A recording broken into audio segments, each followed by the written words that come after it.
The flashbulbs popped like fireworks as Chief Andres Ramirez gripped the podium, his heart pounding in his chest.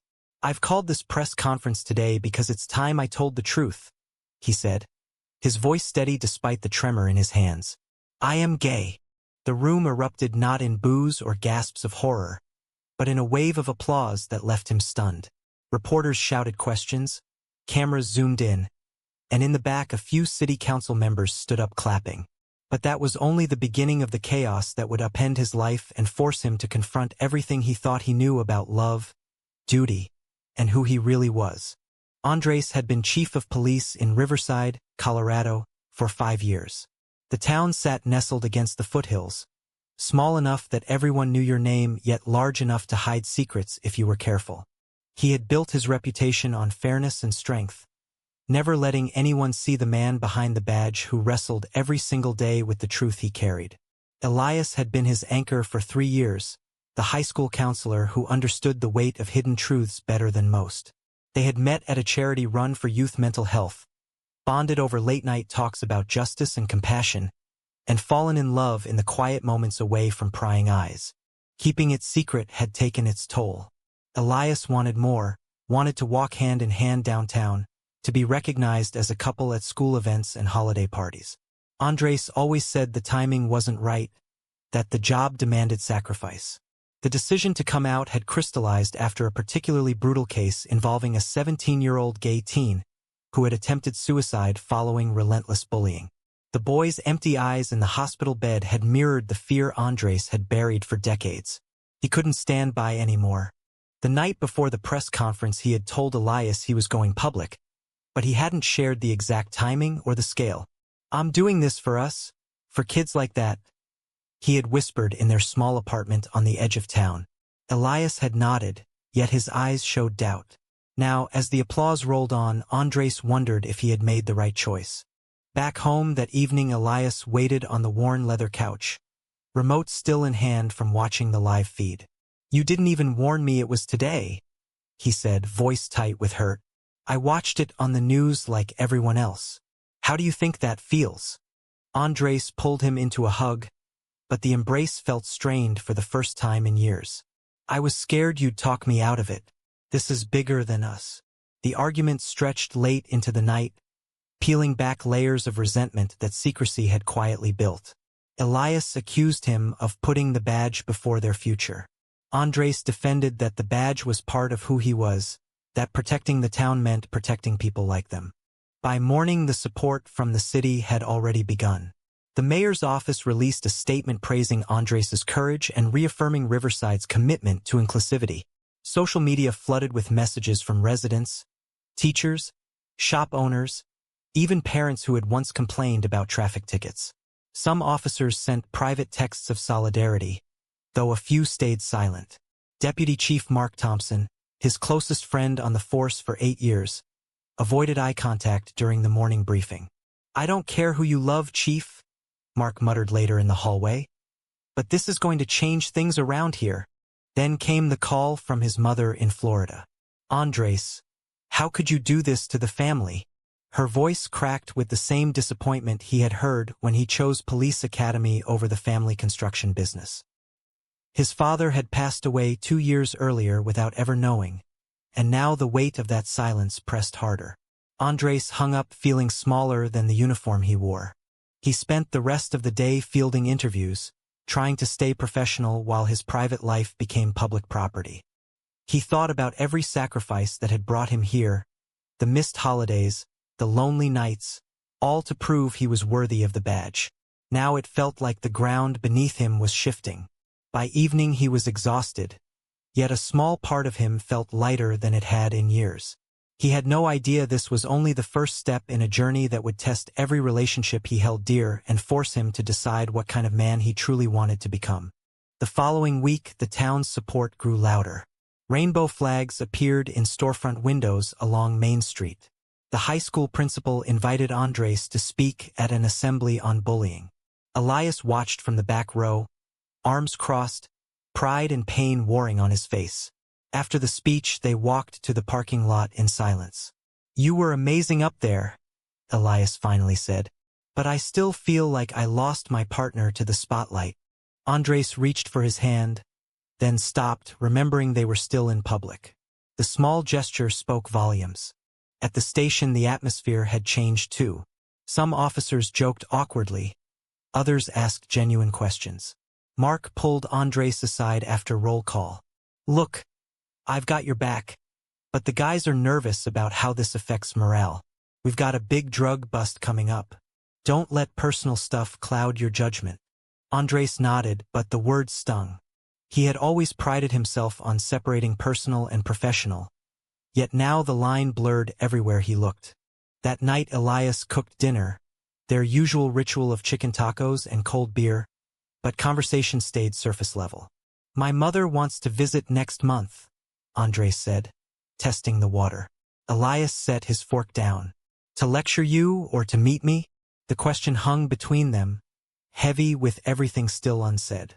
Andres realized then that coming out had opened doors he never knew existed, but it had also cracked open wounds he had ignored for too long. As the days turned into weeks, the city's embrace became almost overwhelming. Local news ran nightly segments on Riverside's brave chief, and donations poured into the youth center Andres had quietly supported for years. Yet the very spotlight that celebrated him also magnified every flaw in his life. Elias grew quieter at home, burying himself in school counseling sessions and late grading. Andres noticed the distance but told himself it was temporary, that once the media storm passed they could find their rhythm again. One afternoon a reporter from Denver drove down and asked the question Andres had dreaded. Chief, how does your partner feel about all this? Andres froze for half a second, then answered carefully. He's been my rock through everything. The clip went viral, and suddenly Elias's phone wouldn't stop ringing with interview requests. He turned them all down, but the attention made him withdraw further. That evening he confronted Andres in the kitchen. You told the world about us without asking if I was ready. I love you, but I didn't sign up to be part of your redemption tour. The words landed like a punch. Andres had always believed protecting Elias meant shielding him from the job's dangers. Now he saw that protection had become control. They argued until dawn, voices raw, tears finally breaking through years of careful composure. Elias admitted he had started questioning whether their love could survive in the open. Andres confessed the fear that had kept him silent so long, the fear that being gay would make him seem weak to the men he led. By sunrise they held each other on the couch, exhausted but honest in a way they hadn't been in months. Yet honesty brought new complications. Andres's mother, Maria, booked a flight despite his protests. She arrived on a crisp Saturday morning, suitcase in hand, rosary around her neck. The first dinner was polite but strained. I raised you in the church, she said quietly while Elias cleared plates. This life you chose. It breaks my heart. Elias excused himself early. Later in the guest room Maria turned to Andres. He seems kind, Mijo, but is this really who you are? The question echoed the doubt Andres still carried on tough days. At the station the drug bust Mark had mentioned loomed closer. Undercover work required trust, and a few veteran officers began questioning Andres's focus. During a strategy meeting one of them, Sergeant Klein, spoke up. Chief, with all due respect, the press is camped outside. How do we know this won't leak to the suspects? The room went quiet. Andres met every eye. My personal life has nothing to do with how I run this department. If you doubt that, hand in your badge. No one moved, but the seed of doubt had been planted. Elias threw himself into a new after-school program for LGBTQ teens, the very kids who now looked up to Andres as a hero. One boy, 16-year-old Tyler, stayed after a session to talk. Chief Ramirez came out because of kids like me, Tyler said, eyes shining. Elias smiled, but inside he felt a pang. Andres's courage had saved lives, yet it had also shifted the balance of their own relationship. That night Elias told Andres about Tyler. He sees you as proof that things can get better. Maybe I need to see that too. The weekend brought a city pride picnic organized in Andres's honor. Families picnicked under cottonwood trees. Kids waved tiny flags, and the mayor gave a speech thanking Andres for showing Riverside what real leadership looks like. Elias stood beside him, hand finally held in public, yet the smile on his face felt practiced. Later, walking back to the car, he admitted, "I'm proud of you. I just missed the version of us that was ours alone." Andres squeezed his hand tighter. "We're building something new. It's scary, but it's real." Maria watched them from the sidelines, her expression unreadable. That evening she pulled Elias aside while Andres grilled steaks. "My son has always carried the world on his shoulders. Don't let him carry yours too." The words were gentle but landed heavy. Elias thanked her, yet inside he wondered if she was right. Monday morning brought the first real test at work. An anonymous tip led to a raid on a suspected meth house. During the operation, Sergeant Klein hesitated when Andres gave an order, just for a heartbeat, but long enough for everyone to notice. Later in the debrief, Klein apologized, but the damage was done. Andres sat in his office staring at the badge on his desk, wondering how many more small cracks it would take before the foundation gave way. Elias sensed the tension when Andres came home late. Instead of pushing, he simply opened 2 beers and listened. For the first time, Andres admitted out loud that he was terrified of failing the very people who had cheered for him. Elias took his hand. "Then stop trying to be perfect for them. Be real with me." The moment felt like the beginning of something stronger. Yet Andres knew the hardest conversations still lay ahead. The drug raid succeeded, but the internal tension at the station refused to fade. Mark pulled Andres into his office the next afternoon and closed the door. "Some of the guys are talking about a petition to the city council. They say the media circus is hurting morale and recruitment." Andres felt the floor tilt. "A petition? After everything we've been through together?" Mark looked genuinely pained. "They're scared, Chief. Not of you, of change. And your mother's visit hasn't exactly helped the rumor mill." Word of Maria's presence had spread quickly in a town this size. Some officers whispered about family pressure. Others joked about the chief's new domestic life. Andres drove home that evening with the windows down, trying to let the mountain air clear his head. When he walked in, Elias and Maria were at the kitchen table looking at old photo albums. For a moment the scene looked almost normal, until he saw the tightness around Elias's eyes. After dinner, Maria asked to speak with Andres alone. "I've been watching you too," she said. "He loves you, but love isn't enough if you keep choosing the job over him." Andres started to defend himself, but she raised a hand. "I lost your father without ever knowing the whole man. Don't make Elias live with half of you." The words echoed long after she went to bed. The next morning, Elias suggested they take a hike up to Horsetooth Falls, just the 2 of them. The trail was quiet, sunlight filtering through pine trees. Halfway up, Elias stopped. "I've been thinking about what your mother said, and about Tyler at school. You're changing lives, Andres. But I need to know if there's room in that new life for us to be ordinary again." Andres sat on a rock, staring at the valley below. "I don't know how to be ordinary anymore. The town expects me to be their symbol now." Elias nodded slowly. "Then maybe I need time to decide if I can live with that symbol." The hike back was silent. That evening, Maria announced she was extending her stay another week. "I want to understand," she said simply. Elias offered to show her the high school where he worked. To Andres' surprise, she accepted. The following day, the 3 of them walked the empty hallways after classes. Tyler happened to be there practicing for a play. When he recognized Andres, he lit up. Maria watched the boys' hero worship, and something in her expression softened. On the drive home, she spoke for the first time without judgment. "That boy looks at you the way I used to look at your father. Maybe this isn't just about you, Mijo." The admission cracked open a door Andres hadn't known was closed. That night, he and Elias talked until the early hours, mapping out small changes. Date nights away from town, boundaries with the press, ways to protect their private world. For the first time in weeks, the conversation felt like partnership again. Yet the station pressure refused to ease. The petition rumor reached the mayor, who called Andres in for a closed-door meeting. "I support you 100%, the mayor said. but the city council is split. One more incident and they might ask for a review of your leadership. Andres left the office with his stomach in knots. That evening he told Elias everything. Instead of pulling away, Elias suggested they host a small dinner for Mark and a few key officers, humanize the situation.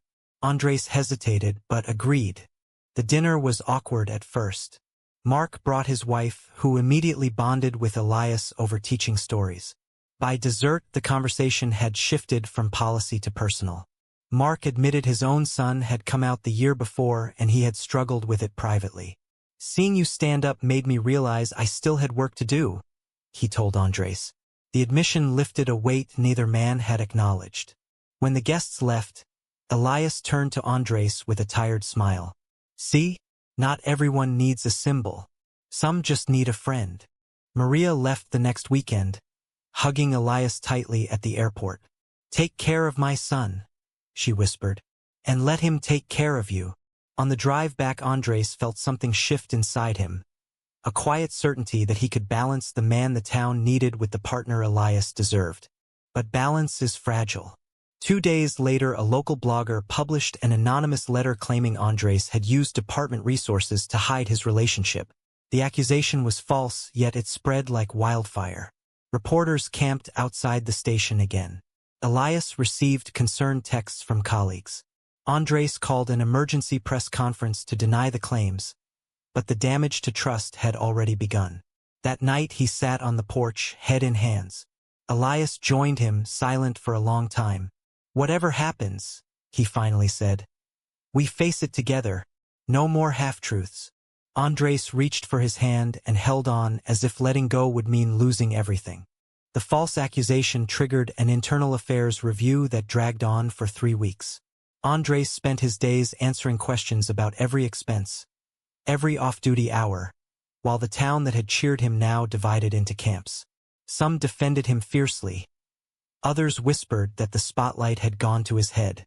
Elias threw himself into supporting the youth program, turning their apartment into a makeshift planning center with posters and grant applications spread across the dining table. One evening, Tyler's mother stopped by to thank them both. "My son finally feels safe," she said, eyes shining. "Because of you too." The words should have warmed Andres, yet all he could feel was the exhaustion of constant scrutiny. After she left, he turned to Elias. "I'm starting to wonder if coming out was selfish. I wanted freedom, but I dragged everyone into the storm with me." Elias set down the paperwork.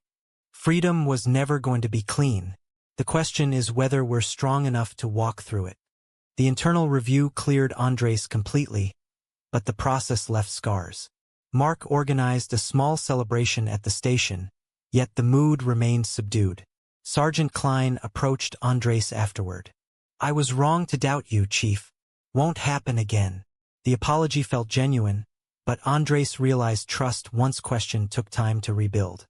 That weekend he and Elias drove to Denver for a quiet getaway, staying in a small hotel under a false name.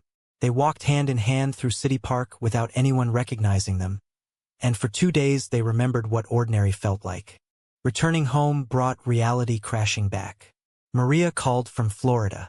"I've been talking to our priest," she said carefully.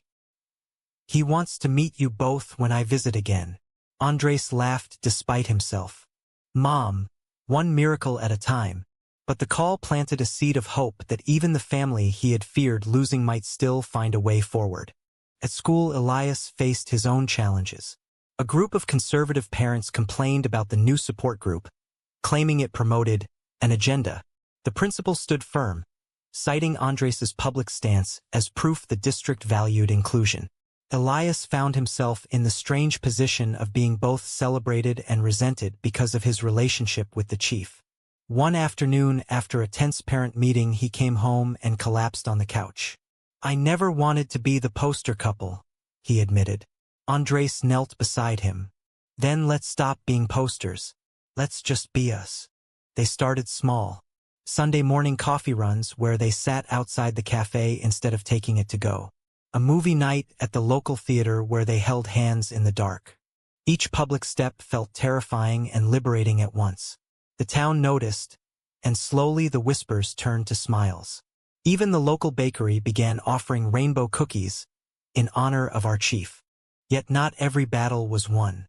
A veteran officer retired early, citing philosophical differences. The loss stung more than Andres expected. At the retirement party, the man pulled him aside. "I don't hate you, Chief. I just don't understand." Andres nodded. "Fair enough. Thank you for your service." The exchange left him reflective for days. Elias noticed and suggested they visit the youth center together. Watching Andres play basketball with the kids reminded Elias why he had fallen in love with this man in the first place. The one who carried both strength and compassion without apology. Maria's second visit arrived sooner than expected. This time she brought a small wooden cross she had carved herself. "For your desk," she told Andres. "And for you," she said to Elias, handing him a rosary. The gesture was simple, but it bridged years of silence. That Sunday they attended Mass together, sitting in the back pew. No one stared. No one whispered. When they left, Maria squeezed both their hands. "I'm still learning, but I'm trying." The internal peace was short-lived. A major case landed on Andres's desk. A string of hate crimes targeting LGBTQ businesses. The irony was not lost on anyone. As the investigation intensified, Andres worked 18-hour days. Elias grew worried, bringing dinner to the station and reminding him to rest. One night after a particularly brutal interview with a victim, Andres broke down in his office. Elias held him without words, simply letting the tears come. In that moment Andres understood that strength wasn't about never falling apart. It was about having someone to catch you when you did. The hate crime investigation stretched into months, pulling Andres deeper into community meetings and strategy sessions. The city council finally passed a resolution supporting expanded protections, naming it after the teen whose suicide attempt had sparked Andres's journey. The ceremony was held in the same city hall where he had first spoken his truth. This time Elias stood beside him on the podium, hand openly clasped. The applause felt different, earned rather than surprising. Yet success brought new pressure. National outlets wanted interviews, book deals appeared, and a documentary crew requested access. Elias drew a firm line. "We're not a brand," he told Andres one evening. "If we lose the quiet parts of us, we lose everything." Andres agreed, turning down most offers, but the decision cost him political capital. Some council members grumbled that he was wasting a platform. Mark warned him privately that the next election cycle could get ugly. Maria returned once more, this time for a longer stay. She volunteered at the youth center, helping with art projects and listening to kids' stories. One afternoon Tyler confided in her about his fear of coming out to his own father. Maria didn't offer platitudes. Instead she shared her own journey of acceptance, tears in her eyes. When Andres heard the story later, he realized his mother had become part of the very change she once feared. The case finally broke when they arrested the ringleader, a man with deep ties to local hate groups. The press conference announcing the arrests felt like closure. Andres stood at the same podium, but this time his voice carried no tremor. "Justice doesn't have a gender or a sexuality," he said. "It belongs to everyone." The crowd cheered, yet Andres felt only quiet satisfaction. The real victory waited at home. That night he and Elias sat on their porch under a blanket of stars. "I've been thinking," Andres said. "Maybe it's time we made this official. Not for the cameras, but for us." Elias turned, eyes wide. "You mean?" Andres nodded. "A small wedding. Just family, close friends, and the people who stood by us." Elias kissed him softly. "Yes, 1,000 times yes." Planning began quietly. They chose a mountain meadow for the ceremony. Simple vows, no press. Maria offered to make the cake, her way of showing support. Mark agreed to be best man. Even Sergeant Klein sent a congratulatory card. The town seemed to sense the shift and gave them space. For the first time in over a year, Andres and Elias felt they were building something that belonged only to them. Yet life rarely ties everything in neat bows. 2 weeks before the wedding, a letter arrived from the state police board. They wanted Andres to consider a promotion to a larger department, one that would mean moving and more visibility. The offer was everything he had once dreamed of, yet it threatened the fragile peace they had fought so hard to build. That evening he showed Elias the letter. "I won't take it if you don't want to leave," he said. Elias read it twice, then set it down. "We've come this far by choosing each other. Let's choose again." They spent the next days weighing options, talking late into the night. In the end, Andres declined the promotion, citing his commitment to Riverside. The decision felt right, like closing a circle. The town responded with quiet gratitude. A local reporter wrote a piece titled "Chief Chooses Home," and for once the headline brought no drama, only respect. The wedding morning dawned clear and cool. Mountain wildflowers carpeted the meadow as Andres stood waiting in a simple navy suit. Elias walked toward him, smiling the way he had the first night they met. Maria sat in the front row, rosary in hand, tears already falling. Mark stood beside Andres, grinning like a proud brother. Tyler and a handful of youth center kids served as ushers, their laughter lightening every moment. Vows were short and honest. Andres promised to choose Elias every single day, not just in public but in the quiet ones too. Elias promised to remind Andres that he was more than the badge. When they kissed, the small gathering cheered softly, the sound carried away on the breeze. No cameras, no headlines, just love witnessed by the people who mattered. Reception was held under strings of lights in the same meadow.